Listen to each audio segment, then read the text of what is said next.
ওয়াস্তাগফারা লাহুমুর রাসূল লাওয়াজাদুল্লাহা তাওয়াবার রহিম। আমার আল্লাহ বলেন বান্দারে তুমি আকাশ পরিমাণ যদি গুনাহ করো, পাতার পরিমাণ যদি গুনাহ করো, সাগরের পানি পরিমাণ যদি গুনাহ করো, যতই গুনাহ তুমি করো না কেন আমি আল্লাহর দরবার থেকে তুমি নৈরাশ হয়ে যাও না। তুমি কি জানো না তোমার গুনার চাইতে আমি আল্লাহর রহমতের সাগর কোটি কোটি গুণ বড়। সুবহানাল্লাহ। তো আসতে বাকি কইবেন নাকি? বাকি কইবেন? আরো বলুন সুবহানাল্লাহ। আমার আল্লাহ বলেন বান্দারা আমি আল্লাহর দরবারে এত কম নাই, আমি আল্লাহর দরবারে রহমতের কোনো কমে নাই। তুমি মেঘ ফুরাইয়া যাও না তোমার মাফার জন্য, তোমার জীবনের গুনাহ খাতাগুলি ক্ষমা করার জন্য একটা রাস্তা আমি আল্লাহ বলে দিতেছি রে। যেই রাস্তার মধ্যে যদি তুমি যাও তোমার চিরজীবনের গুনাহগুলি ক্ষমা হয়ে যাবে। আল্লাহর দরবারে প্রশ্ন করেন রব কোন রাস্তায় গেলে জীবনের গুনাহগুলি মাফ হয়ে যাবে? আল্লাহ পাক রব্বুল আলামিন বলেন বান্দারা ডানে না গিয়ে বামে না গিয়ে পেছনে না গিয়ে সরাসরি চলে যাও আমার রাসূলের সোনার মদিনা। রাসূলের মদিনা গেলে বলে আমার রাসূলের মদিনা যদি তুমি যাইতে পারো আর আমার রাসূলের ওসিলা নিয়ে আমি আল্লাহর দরবারে যদি তুমি দোয়া করো, আমার বন্ধু যদি তোমার জন্য সুপারিশ করে, আমার বন্ধু সুপারিশ করতে দেরি তোমার চিরজীবনের কবিরা সগীরা গুনাহগুলি আমি আল্লাহ মাফ করতে দেরি করব না। জোরে বলা যাবে কি সুবহানাল্লাহ। আরে মদিনা মদিনা আমার প্রাণের মদিনা, বল মদিনা মদিনা আমার সোনার মদিনা। ওরে সেই মদিনার প্রেমেতে আমি, সেই মদিনার প্রেমেতে আমি হইলাম দেওয়ানা।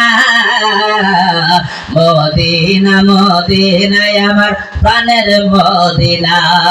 ওরে মদিনা রই তোলা বলে চোখে লাগাও সুরমা বলে। মারহাবা কোন আরো জোরে কোন মারহাবা। ওরে মদিনা রই তোলা বলে চোখে লাগাও সুরমা বলে। ওরে যাইবে তোমার পর্দা খুলে, যাইবে তোমার পর্দা খুলি দেখবা নয়নে মদিনা যাইব কেমনে। জোরে গঙ্গা ঠিক কিনা? আমি কিন্তু আমার ওয়াজে ঢুকি নাই, মারিফতের ওয়াজের মধ্যে কিন্তু ঢুকি নাই, কেবলমাত্র চলতেছে। 1.5 ঘন্টা তো হয়ে গেল পড়া। খারাপ লাগতেছে? খারাপ লাগতেছে? টাইম কিন্তু আমার কমই দেওয়া হয়েছে, আসলে 1 ঘন্টা দেওয়া হয়েছে, 1.5 ঘন্টা গেছে। ওই যে হালকা জিজ্ঞাসা করবো তারা বোঝেন না কথাটা কি কো তো পাগল হয়েছে রে।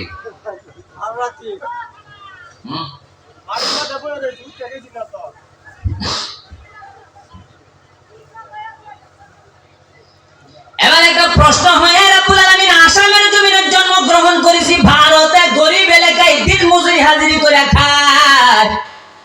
তুমি যে বললা রাসূলের মদিনায় গেলে গুনাহ খাতাগুলি মাফ হবে, যদি যাইতে না পারে তাহলে কি গুনাহ মাফ হবে না?